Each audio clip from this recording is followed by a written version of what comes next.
সালাহউদ্দিন আইয়ুবীর চারিত্রিক গুণাবলী।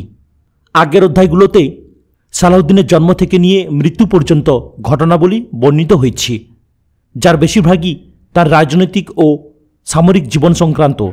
ইতিহাসের বৈশিষ্ট্যই হল রাজরাজাদের রাজনৈতিক জীবন আলোচনা করেই ক্ষান্ত দেওয়া, কিন্তু মুসলিম মনীষীগণ হন তিনি শাসক ও সাধারণ মানুষ, ইতিহাসে স্মরণীয় হয়ে থাকেন তাঁদের চারিত্রিক গুণাবলীর কারণেও। সালাহউদ্দিনের এমনই কিছু চারিত্রিক বৈশিষ্ট্য এখানে আলোচিত হল। ইবাদত বন্দেগী। নিঃসন্দেহে মুসলিমের সবচেয়ে গুরুত্বপূর্ণ বৈশিষ্ট্য হল দিনদারি, ইবাদত, তাকওয়া, ইমান, তাওয়াক্কুল ইত্যাদি। আল্লাহর নিকটই সব কিছু চাওয়া এবং তাঁর সাথে সম্পর্ক উন্নয়নের মাধ্যমেই একজন মুসলিম সাহসী বীরের জন্ম হয়।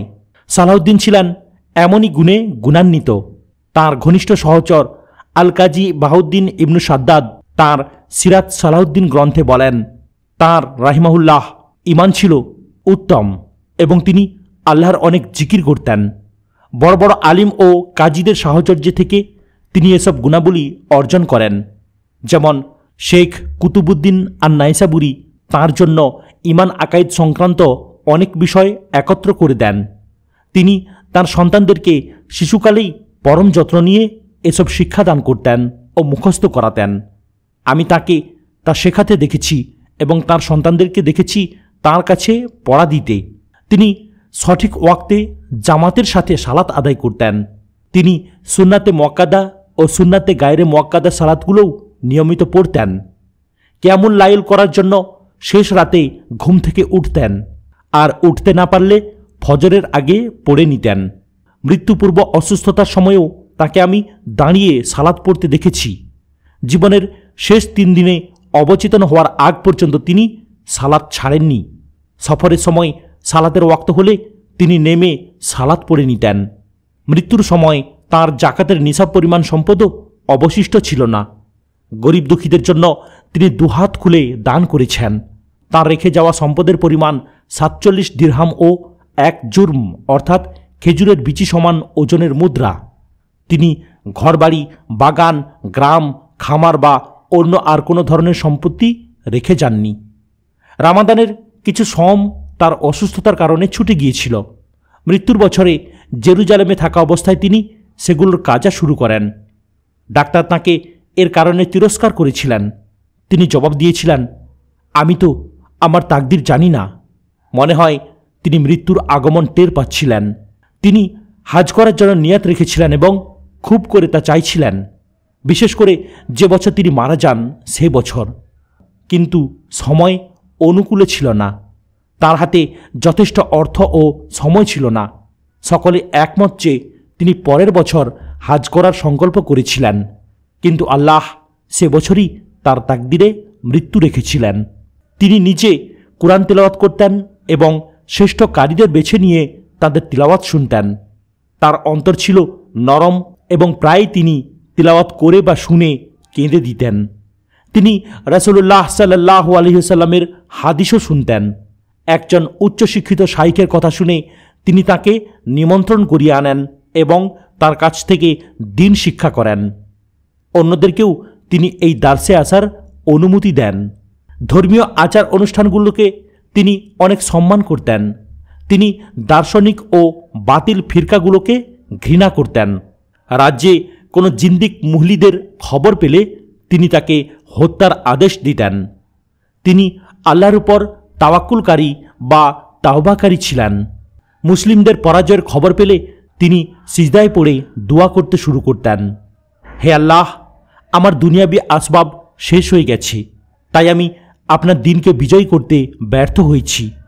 আপনার সাহায্য, আপনার রজ্জুকে দৃঢ়ভাবে আঁকড়ে ধরা আর আপনার রহমতের উপর ভরসা করা ছাড়া আর কিছুই বাকি নেই।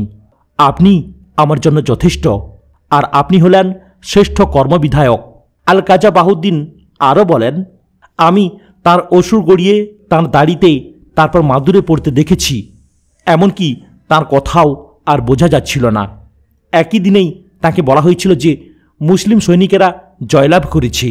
এছাড়া তিনি জিহাদকে এত ভালোবাসতেন যে এটি তাঁর পুরো হৃদয়, মন, প্রাণ জুড়ে থাকত।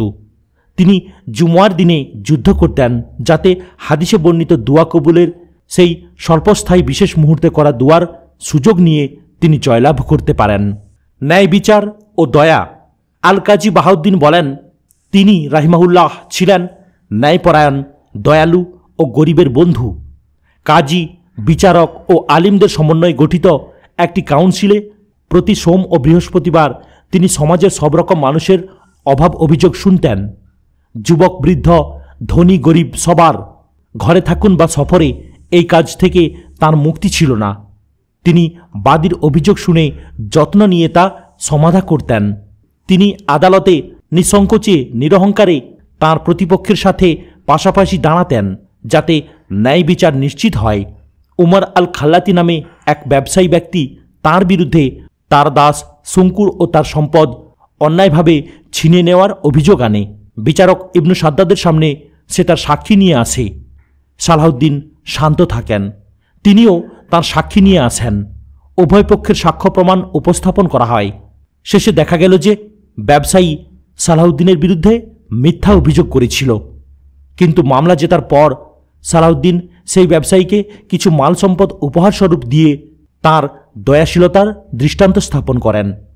তিনি প্রজাদের অনেক যত্ন নিতেন এবং তাদের উপর চাপানো কিছু কর ও দায়িত্ব মওকুফ করে দেন। ইবনু জুবাইর উল্লেখ করেন যে প্রজাদের জন্য সালাহউদ্দিনের সবচেয়ে গুরুত্বপূর্ণ অবদানগুলোর মধ্যে আছে বিক্রয় কর মওকুফ করা এবং নীল নদ থেকে পানি পানের উপর আরোপিত কিছু বিধিনিষেধ প্রত্যাহার করা।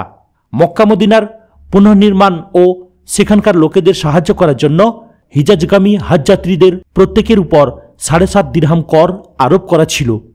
ফাতিমিরা এই কর আদায় করতে অনেক কঠোরতা অবলম্বন করতেন। যারা তা পরিশোধে ব্যর্থ হতো তারা চরম শাস্তি পেত। সালাহউদ্দিন গরিব হাজিদের উপর থেকে এই কর প্রত্যাহার করে নেন এবং হিজাজবাসীদেরকে এর সমপরিমাণ অর্থ পরিশোধ করে দেন। এভাবেই সালাহউদ্দিনের ন্যায়পরায়ণ শাসনাধীনে হাজ্জিগণ অনেক কষ্ট থেকে রক্ষা পান। সাহস ও অবিচলতা। শত্রু মিত্র নির্বিশেষে সকলে সালাহউদ্দিনের নজিরবিহীন সাহসিকতার কথা স্বীকার করত। তিনি সেসব রাজা বাদশাহর মতো ছিলেন না, যাদের কাজ ছিল সৈন্যদেরকে যুদ্ধ করার হুকুম দিয়ে নিজে দুর্গের ভেতর সুরক্ষিত থাকা। বরং তিনি সৈনিকদের সাথে প্রথম কাতারে থেকে সকল বিপদ আপদ মোকাবেলায় অভ্যস্ত ছিলেন। 584 হিজরিতে কাউকাব দুর্গ দখলের ঘটনায় তার সাহসিকতার একটি প্রমাণ পাওয়া যায়। তার ভাই আল মালিক আল আদিলের নেতৃত্বাধীনে থাকা মিশরীয় সৈন্যদের জন্য তিনি ছুটি মঞ্জুর করেন। তিনি আসকালান পর্যন্ত গিয়ে তাদেরকে বিদায় জানান। তার পরিকল্পনা ছিল এরপরে একর পর্যন্ত উপকূলীয় শহরগুলো তদারক করা।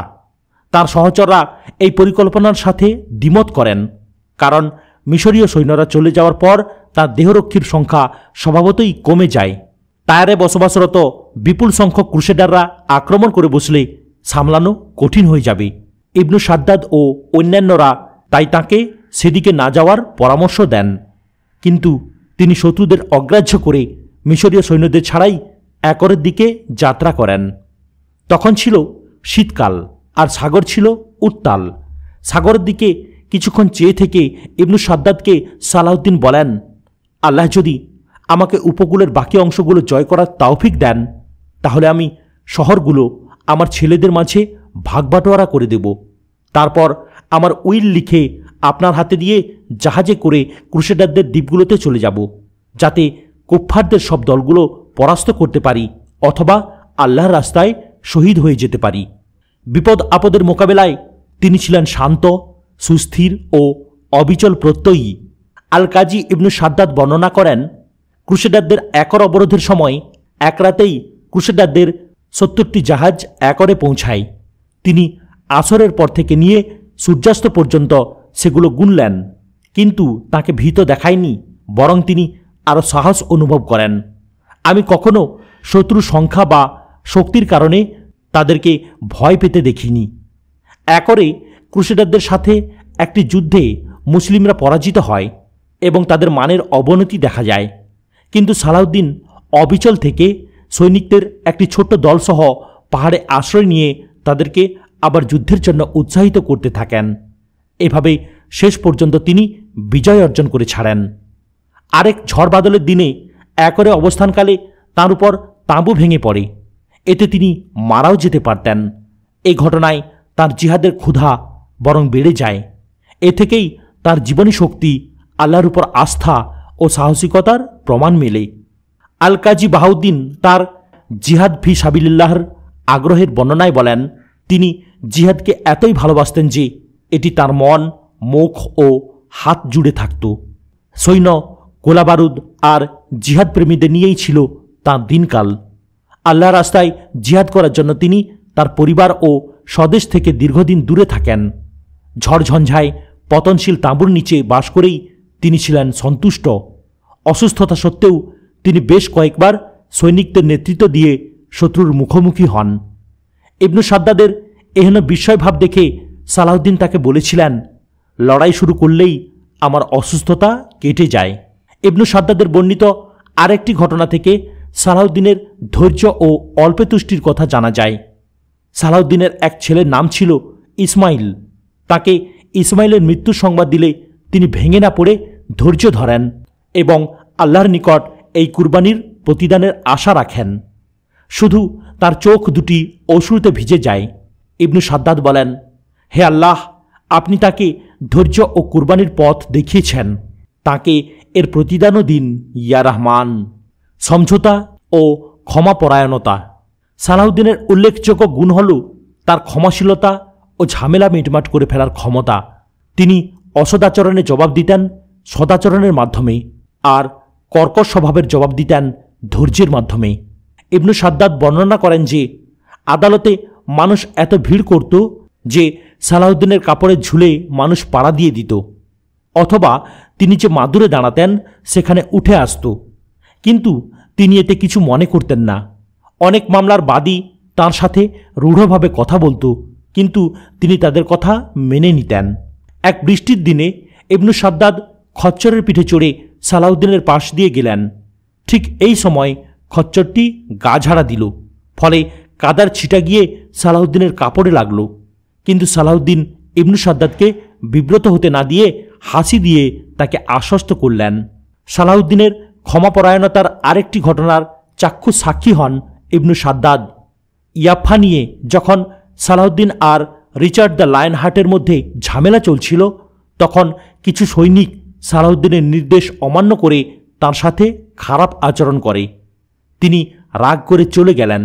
অন্য সৈনিকরা তার রাগ দেখে ভাবল তিনি হয়তো ওইসব সৈনিককে তাদের আচরণের কারণে হত্যাই করে ফেলেছেন। সালাহউদ্দিন হেডকোয়ার্টারে গিয়ে সভাসদদের সাথে কথা বলার সময় সবাই এতই ভয় পাচ্ছিলেন যে মনে হচ্ছিল তিনি তাঁদের উপরও রেগে আছেন। এমনকি তার ঘনিষ্ঠ সহচর ইবনু সাদ্দাদও বলেছেন, আমার ভয় হচ্ছিল যে তিনি আমাকে না আবার ডাক দিয়ে বসেন।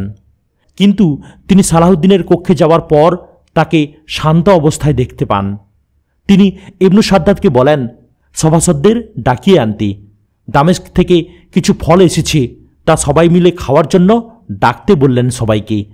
সভাসদরা ভয়ে ভয়ে প্রবেশ করে সালাহউদ্দিনকে হাসি খুশি পেলেন। কিছুই যেন হয়নি এমন বোধ নিয়ে তারা আবার যুদ্ধে ঝাঁপিয়ে পড়েন। ইতিহাসবিদরা আরও বর্ণনা করেছেন যে একবার সালাহউদ্দিন ক্লান্ত থাকা অবস্থায় এক লোক তার কাছে অভিযোগ নিয়ে আসে। তিনি বলেন যে তিনি ক্লান্ত আছেন, পরে দেখে দিবেন, কিন্তু লোকটি অপেক্ষা করতে অস্বীকৃতি জানায় এবং সেখানেই অভিযোগটি পড়ে শোনায়। সালাহউদ্দিন তা মনোযোগ দিয়ে শোনেন। লোকটির পড়া শেষ হলে তিনি বলেন যে অভিযোগপত্রটি স্বাক্ষর করার জন্য তার কাছে কালির দোয়াত নেই। লোকটি গিয়ে কালি এনে দেয়। সালাহউদ্দিন একটুও না রেগে নীরবে অভিযোগপত্রটি সই করে দেন। অনুসারী আর সৈনিকদের প্রতি ক্ষমাশীল ছিলেন তা নয়, শত্রুদের সাথেও তিনি ক্ষমাশীল আচরণ করতেন। সপ্তম অধ্যায়ে এ নিয়ে আলোচনা করা হয়েছে। সৌজন্য ও মহানুভবতা। ইতিহাসবিদরা একমত যে যুদ্ধ আর রাজ্য জয়ের ইতিহাসে সালাহউদ্দিনের মতো সৌজন্য, মহানুভবতা আর শত্রুদের প্রতি সদাচরণের নজির একেবারে বিরল। ইবনু সাদ্দাদ বলেন, একবার আমরা শত্রুসীমা ঘেঁষে হাঁটছিলাম। এক মুসলিম সৈনিক একজন ক্রুসেডার নারীকে সাথে নিয়ে এলো। মহিলাটি কাঁদতে কাঁদতে বুক চাপড়াচ্ছিল। সালাউদ্দিন এর কারণ জিজ্ঞেস করে জানতে পারলেন যে মহিলাটি তার ছোট্ট মেয়েকে হারিয়ে ফেলেছে। সালাউদ্দিনের দয়া হল ও চোখ থেকে অশ্রু গড়িয়ে পড়ল। তিনি আদেশ দেন যে যেই মেয়েকে খরিদ করেছে তারপর তাকে মূল্য পরিশোধ করে যেন মেয়েটিকে মুক্ত করে মায়ের কাছে ফিরিয়ে দেয়া হয়। 1 ঘন্টার কম সময়ের মধ্যে মেয়েটিকে ফিরিয়ে আনা হয় আর তার মা তার দিকে দৌড়ে যায়। সে মুখে ধুলোবালি মেখে কাঁদতে থাকে। মানুষ তাদের দিকে তাকিয়ে থাকে। সে তার মেয়েকে নিয়ে তাদের শিবিরে ফিরে যায়। ইবনু সাদ্দাদের বর্ণিত আরেকটি ঘটনা থেকে সালাউদ্দিনের সৌজন্য ও মহানুভবতার দৃষ্টান্ত দেখা যায়। সালাউদ্দিনের চরম শত্রু ইংলিশ রাজা রিচার্ড দ্য লায়ন হার্ট যখন অসুস্থ হয়ে পড়েন তখন সালাউদ্দিন তার খোঁজ খবর নেন এবং তার জন্য ফলমূল ও বরফ পাঠান। ক্ষুধার্ত ক্রুসেডাররা শত্রুর কাছ থেকে এমন মহানুভব আচরণ পেয়ে একেবারে তাজ্জব বনে যায়। ইতিহাসবিদগণ একমত যে সালাউদ্দিন ক্রুসেডারদের দুর্বলতার সুযোগ নিয়ে তাদেরকে ইসলাম গ্রহণ করতে বাধ্য করেননি। আদ দ্য ওয়াল ইলাল ইসলাম গ্রন্থে আর্নল্ড বলেন, বিপুল সংখ্যক ক্রুসেডার সালাউদ্দিনের দয়ালু আচরণ দেখে ইসলাম গ্রহণ করে। ইসলামের বিরুদ্ধে ক্রুসেডারদের অন্ধ ঘৃণা আর খ্রিস্টানদের সাথে মুসলিমদের ইসলামী সৌজন্যমূলক আচরণে ব্যাপক ফারাক। ক্রুসেডাররা ক্রোধে অন্ধ হয়ে আক্রমণ করে নারী, শিশু, বৃদ্ধ সবার উপর অমানুষিক নির্যাতন চালিয়েছে।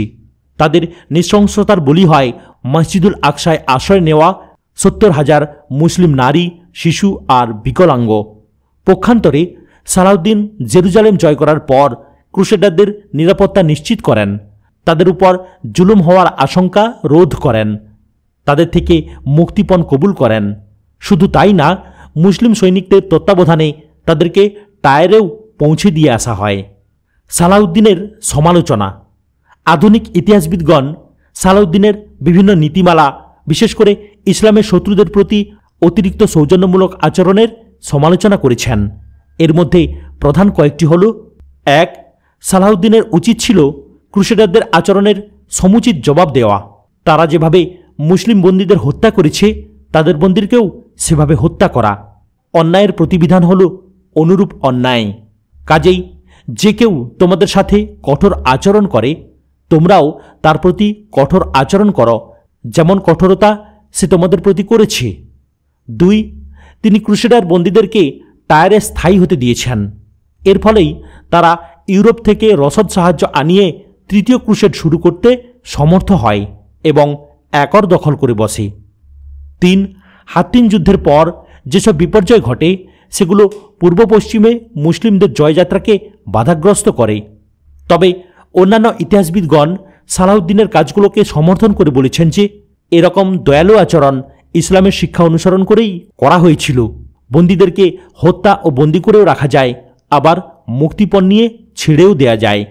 সার্বিক পরিস্থিতি বিবেচনায় ইসলাম ও মুসলিমদের জন্য কোন পদক্ষেপটি সবচেয়ে লাভজনক হবে সেই ইজতিহাদ করার অধিকার মুসলিম শাসক বা নেতার রয়েছে। অতঃপর হয় তাদের প্রতি অনুগ্রহ করো অথবা তাদের থেকে মুক্তিপণ গ্রহণ করো।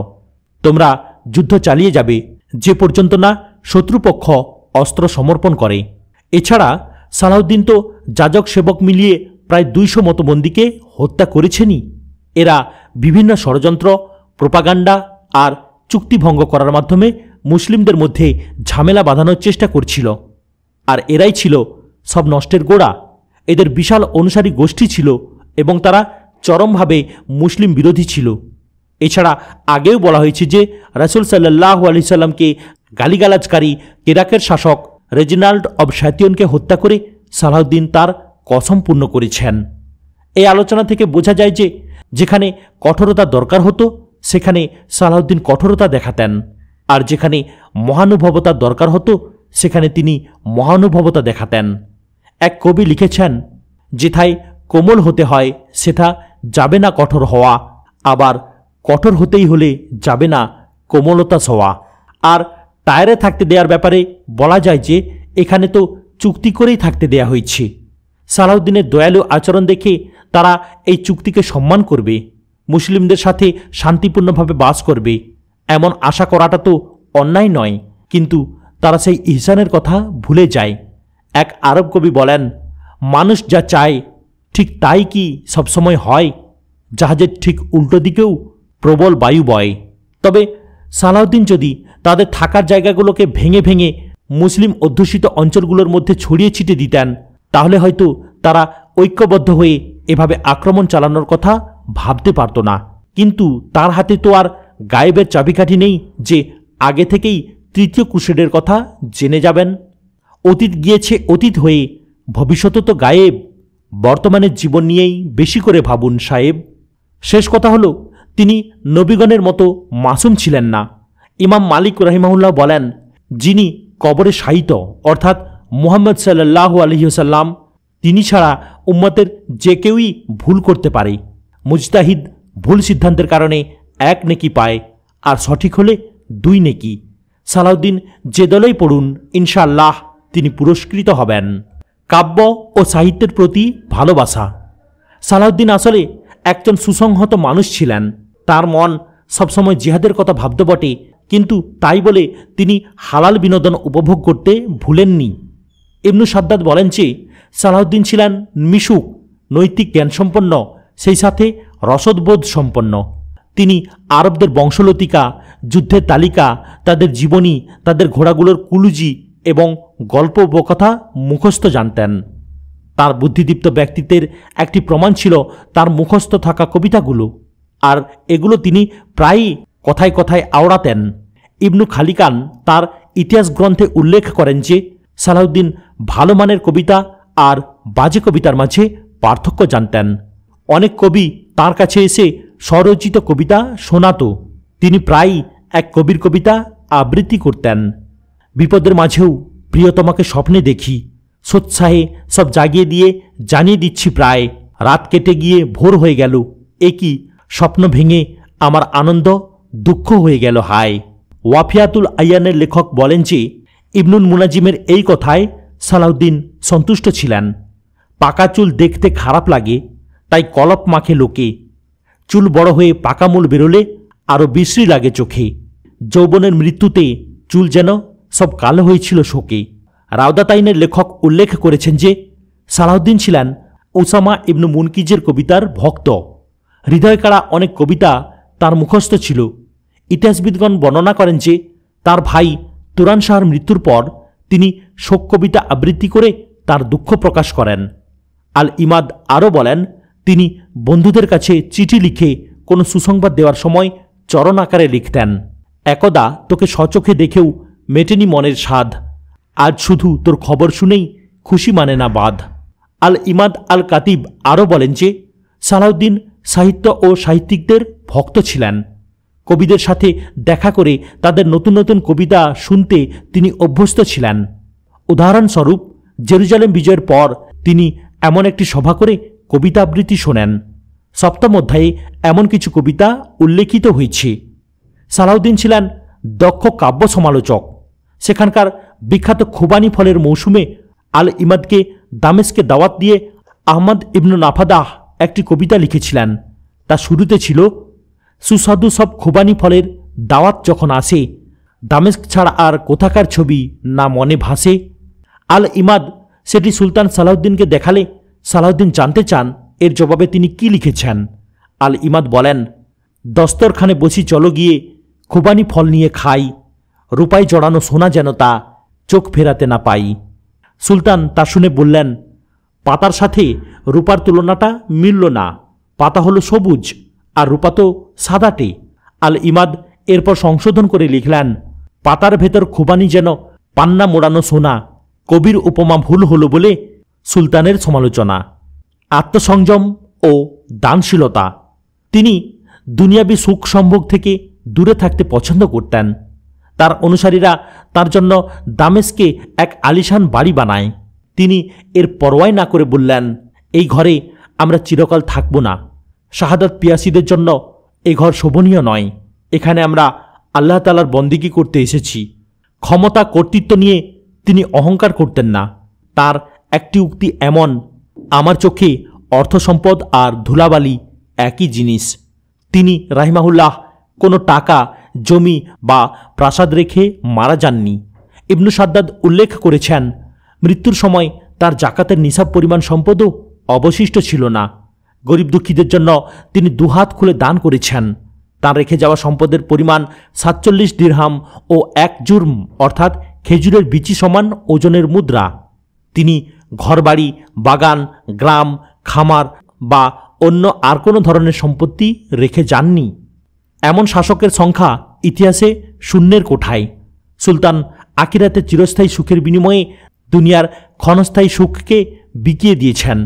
তিনি ভিক্ষুক ও অভাবীদেরকে দান করতে কুণ্ঠিত হতেন না। ইবনু সাদ্দাদ বলেন, তিনি যখন দামেস্কের দিকে অগ্রসর হওয়ার সিদ্ধান্ত নিলেন, জেরুজালেমে তার বাসস্থানে অভাবীরা জড়ো হল। কোষাগারে যথেষ্ট টাকা ছিল না। আমি তাকে বিষয়টি জানালাম। তিনি কোষাগারের কিছু জিনিস বিক্রি করে তাদেরকে দান করার ব্যবস্থা করলেন। সংকট ও প্রাচুর্য উভয় অবস্থায় তিনি দানশীল ছিলেন। কোষাধ্যক্ষরা বিশেষ প্রয়োজনের কথা মাথায় রেখে কিছু সম্পদের হিসাব তাঁর কাছ থেকে লুকিয়ে রাখতেন। সালাহউদ্দিন বলতেন, এমনও মানুষ আছে যাদের কাছে টাকা পয়সা আর ধুলাবালি একই জিনিস। হয়তো তিনি নিজেই এমন এক লোক ছিলেন। আলিম ও তাসাউফ চর্চাকারীদের প্রতিও তিনি উদার ছিলেন। অন্যদেরকেও তাঁদের প্রতি উদার হতে নির্দেশ দিতেন। একবার একজন আলিম সুফি তার পাশ দিয়ে যান। এর কিছুদিন পর তিনি সে এলাকা থেকে চলে যান। সালাহউদ্দিন তার খবর জানতে চাইলে তাকে জানানো হলো যে তিনি চলে গেছেন। সুলতানের চেহারায় অসন্তোষ ফুটে উঠল। তিনি বললেন, তিনি চলে যাওয়ার আগে কোনো দান সদকা কেন করা হলো না তাকে? সেই আলিমের পরিচিত এক কেরানিকে দিয়ে সুলতান খবর পাঠালেন যেন তিনি ফিরে এসে সুলতানের সাথে দেখা করেন। তিনি আসার পর সুলতান তাকে স্বাগত জানান, তার সাথে কথাবার্তা বলেন এবং কয়েকদিনের জন্য তাকে অতিথি হিসেবে রাখেন। সুলতান তার কাছে তার পরিবার ও প্রতিবেশীদের জন্য উপঢৌকন, টাকা, সওয়ারি জন্তু ও কাপড় দেন। সুফি সাধকটি খুশি মনে প্রস্থান করেন। সম্পদ আসার খবর পেলে তা হাতে এসে পৌঁছাবার আগেই সালাহউদ্দিন অভাবী ও সৈনিকদেরকে দান সদকা করতে শুরু করতেন। যুদ্ধে কারো ঘোড়া আহত হলে তিনি সেটির বদলে সুস্থ ঘোড়া দিতেন। তার নিজের নির্দিষ্ট কোনো ঘোড়া ছিল না। তিনি সৈনিক ও জনগণকে ঘোড়া সদকা বা হাদিয়া হিসেবে দিতেন। এভাবে প্রায় 10,000 ঘোড়া তিনি দান করেন। এছাড়া তিনি লিনেন, সুতি ও পশমি বস্ত্র পরিধান করতেন। কোনো অভাবের খবর পেলে তা দানও করে দিতেন। এমন দানশীলতার কারণ হল তিনি ইসলামের শত্রুদের বিরুদ্ধে লড়াইয়ে ডাক পাওয়া সৈনিক ছাড়া নিজেকে আর কিছুই ভাবতেন না। এছাড়া তিনি বিশ্বাস করতেন যে যখন তখন মৃত্যু চলে আসতে পারে। তাহলে প্রকৃত অভাবী লোকদেরকে বঞ্চিত করে নিজের কাছে টাকা জমিয়ে রাখার কি দরকার? এছাড়া তিনি দুনিয়াবী বিলাসিতা পরিহার করতেন। প্রতিনিধিদেরকে কাজে পাঠিয়ে নিজে সিংহাসনে বসে আয়েশ করতেন না। আয়েশি রাজার বদলে তিনি ছিলেন এক কঠোর পরিশ্রমী যোদ্ধা। বিশ্রাম নেওয়ার দরকার পড়লে তিনি মেঝেতে বা সামান্য তাঁবুর ছায়াই বিশ্রাম নিয়ে নিতেন। মুসলিমদেরকে ঐক্যবদ্ধ ও মর্যাদার আসনে আসীন দেখেই তিনি প্রশান্তি পেতেন। জিহাদ প্রেম। দখলদার ক্রুসেডারদের হাত থেকে মুসলিম ভূখণ্ডগুলোকে উদ্ধার করার জন্য সালাহউদ্দিন নাওয়া খাওয়া ভুলে কাজ করেছেন। ইবনু সাদ্দাদ আরও বলেন, জিহাদের প্রেমে তিনি ছিলেন পাগলপাড়া। একে তিনি এতই ভালোবাসতেন যে প্রতিটি সভায় এ প্রসঙ্গ তুলতেন। তিনি শুধুই তার সৈনিক, সরঞ্জাম এবং উপদেশ নসিহতকারীদের ভালোবাসতেন। স্ত্রী, সন্তান, জন্মভূমি ছেড়ে এমন তাঁবুর নিচে বাস করতেন যা বাতাসে পড়ে যাওয়ার জোগাড় হতো। একবার তিনি তাঁবুর বাইরে থাকা অবস্থায় তাঁর তাঁবু ভেঙে পড়ে, কিন্তু এতে তাঁর জিহাদ স্পৃহা বেড়েছে বই কমেনি। সালাহউদ্দিনের এসব গুণাবলী আমাদের আজকে শাসকদের মাঝে আরও বেশি করে দরকার। তাহলেই তারা ইসলামী রাষ্ট্র প্রতিষ্ঠা করে ইসরায়েলকে ধ্বংস করে উম্মাহর গৌরব পুনরুদ্ধার করতে পারবে। আল্লাহ চাইলে কিছুই অসম্ভব নয়। মুসলিম উম্মাহর আজ এমন এক নেতার বড়ই প্রয়োজন, যার মাঝে দিনদারি, ন্যায়পরায়ণতা, দয়াশীলতা, সাহসিকতা, ধৈর্য, সৌজন্য, মহানুভবতা, আত্মসংযম, দানশীলতা, কর্মঠতার সমাহার ঘটে। শাসক বা নেতার মাঝে এসব গুণ থাকলেই কেবল ইসলামের গৌরব পুনরুদ্ধার সম্ভব। কত শত পথে ভাগ হয়ে গেছে হায় মোদের হৃদয়গুলো। রব্বের কাছে যে দুহাত তুলে আজ দুয়ার সময় এলো। হে আল্লাহ, দাও সে শাসক ইসলামের তরে যে কুরবান। মুসলিমদের প্রতি সে আর তার প্রতি তুমি থাকবে মেহেরবান। প্রিয় ভাইরা, আজ এখানে সমাপ্ত করলাম। ভিডিওর পরবর্তী অংশ অর্থাৎ সালাহউদ্দিন আইয়ুবীর জীবনীর পরবর্তী অংশ শোনার জন্য চ্যানেলটিকে সাবস্ক্রাইব করুন, লাইক, কমেন্ট এবং শেয়ার করতেও ভুলবেন না। আসসালামু আলাইকুম ওয়া রাহমাতুল্লাহি ওয়া বারাকাতুহু।